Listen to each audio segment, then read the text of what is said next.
Ahora, si viene desde la Asamblea y desde otros sectores críticos al gobierno, se está diciendo que este decreto de muerte cruzada es inconstitucional porque realmente no se basa en ninguna de las tres causales, ¿no? ¿Hay manera entonces de retroceder frente a esto o ya con el apoyo de las Fuerzas Armadas y la policía, digamos que está blindado Lasso?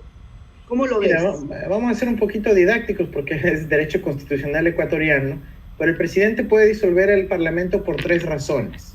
2 de ellas requieren filtro previo de la Corte Constitucional, una tercera no requiere filtro previo. El presidente Lasso optó por esa tercera ruta. Sin embargo, lo hizo argumentando de que estaba en el medio del juicio político. Pero el juicio político, a su vez, tuvo un dictamen de la propia Corte Constitucional que ordena que ningún otro actor externo pueda interferir en el juicio político. Entonces ahí es donde se genera el conflicto constitucional. Si hubiese sido el decreto de Lasso hace apenas un mes antes, un mes y medio, hace 2 meses, creo que no habría cuestionamiento alguno. Pero por el hecho de que él toma esta decisión para impedir la votación en donde él sería destituido, está interfiriendo en otra función del Estado, lo cual es a su vez sancionado con la destitución en el caso de nuestro país. Entonces, es ese conflicto constitucional el que ahora se debe dirimir y probablemente escale a la Corte Constitucional en los próximos días. Es un asunto serio de derecho constitucional, pero ahí viene lo que se llama, pues, en la vida real, un hecho consumado.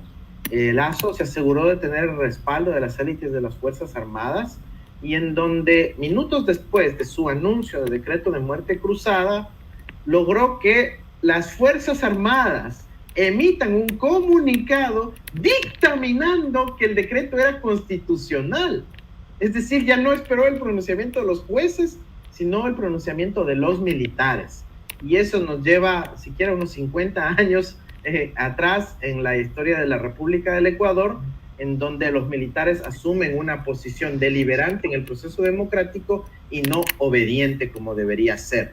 Eso es preocupante y por eso, digamos, la sociedad lamentablemente ha considerado que este es un hecho consumado. Ahora, la gran respuesta a esto, insisto, está en la organización social, la ciudadanía movilizada, el impedir que se implemente un modelo plutocrático sin respaldo ciudadano y obviamente la promesa de revertir estos decretos leyes apenas tengamos un gobierno democrático en el Ecuador, ojalá y muy probablemente liderado por la Revolución Ciudadana, el proyecto político del progresismo latinoamericano que tiene las de ganar en el Ecuador.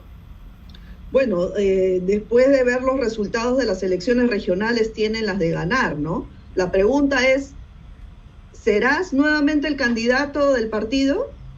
Mira, la prioridad ahorita está en primero buscar la salida de Lasso, segundo en que no se implemente el modelo plutocrático al que me he hecho referencia, y en tercer lugar, luego de llegar a un acuerdo programático con las principales organizaciones sociales del Ecuador, incluyendo la CONAIE, distintos otros movimientos de los pueblos afro, de los pescadores, los trabajadores, las mujeres, los sindicatos de nuestro país, incluyendo a sectores conservadores como el empresariado honesto que también tiene el Ecuador, constituir ese gran frente, llegar a acuerdos programáticos y recién ahí determinar quién es la mejor persona que pueda representar esa síntesis programática que requiere el Ecuador.